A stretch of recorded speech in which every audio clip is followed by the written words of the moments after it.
हम सब अपनी किताबों में अपने बाप दादों से और अपने टीवी चैनल्स पे कायद-ए-आज़म के बारे में सुनते और देखते आए हैं। मैं अपनी बात करूं तो मैंने कायद-ए-आज़म को सिर्फ फोटोज में देखा था और हमारी इंडिपेंडेंस कैसे हुई थी ये सिर्फ किताबों में पढ़ा था। आई ऑलवेज वांटेड कि यार मैं वो एक्सपीरियंस करना चाहता हूँ। मेरे दिमाग में वो इमेजिनेशन नहीं बन पा रही कि how it all would have taken place. आपने वो गाना जरूर सुना होगा आज़ादी, उसकी वीडियो मुझे बहुत अच्छी लगती थी।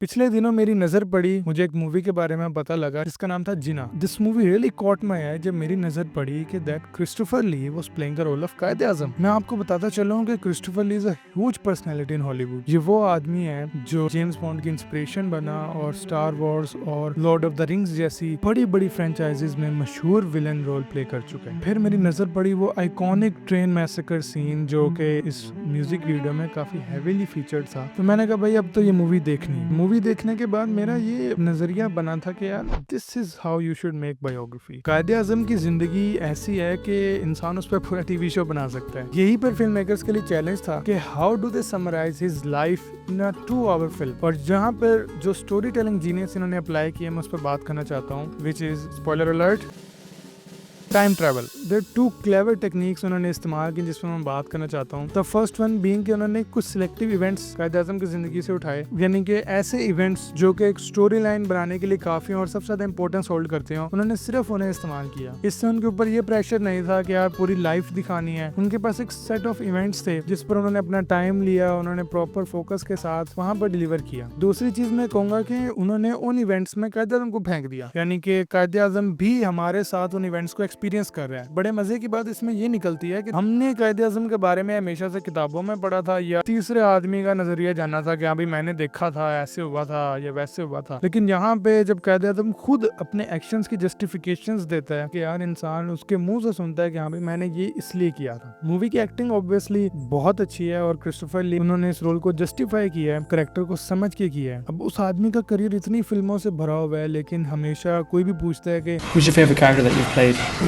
तो वो कहता है कि Muhammad Ali Jinnah. अगर एक आदमी जिसका करियर इतनी फिल्मों से भरा हुआ है और वो उनमें से इस मूवी का जिक्र कर रहा है, then you know how dear that character is to him। एक ऐसा कैरेक्टर प्ले करना जो कि इस मुल्क को बनाने के लिए जिम्मेदार है, उस मुल्क में जाके उस कैरेक्टर को उन लोगों के सामने प्ले करना, it's a huge pressure and not only he delivers, he left a mark. Movie की सिनेमेटोग्राफी और सेट डिजाइन भी बड़ा कमाल है। अब obviously it is a period film, तो मूवी के सेट और मूवी की सिनेमेटोग्राफी कन्विंसिंग होना बहुत जरूरी है और मूवी का साउंड ट्रैक और मूवी की एडिटिंग तो ऑब्वियसली वो अच्छी निकलनी थी। अच्छा, हम पाकिस्तानियों के लिए ना ये मूवी बहुत स्पेशल है। किसी ने नहीं देखी तो उसको जरूर देखनी चाहिए क्योंकि हम हमेशा से कायद-ए-आज़म के बारे में सुनते आए हैं। यहाँ पे मेरे लिए तो ये था कि मैंने जो आज तक कायद-ए-आज़म के बारे में पढ़ा वो मेरे सामने पोर्ट्रे किया जा रहा था पिक्चराइज्ड फॉर्म में, विजुअल फॉर्म में। तो मेरे लिए तो ये एक ट्रीट की तरह थी कि आज तक मैंने जो कायद-ए-आज़म के बारे में पढ़ा, जो मैंने सोचा था, वो मैं स्क्रीन पे अपने सामने देख रहा हूँ। क्योंकि हम उस आदमी को इतना ज्यादा उसके बारे में पढ़ चुके हैं, इतना ज्यादा जानते हैं कि वो एक सिंपल सा समंदर पे चल भी रहा होता है तो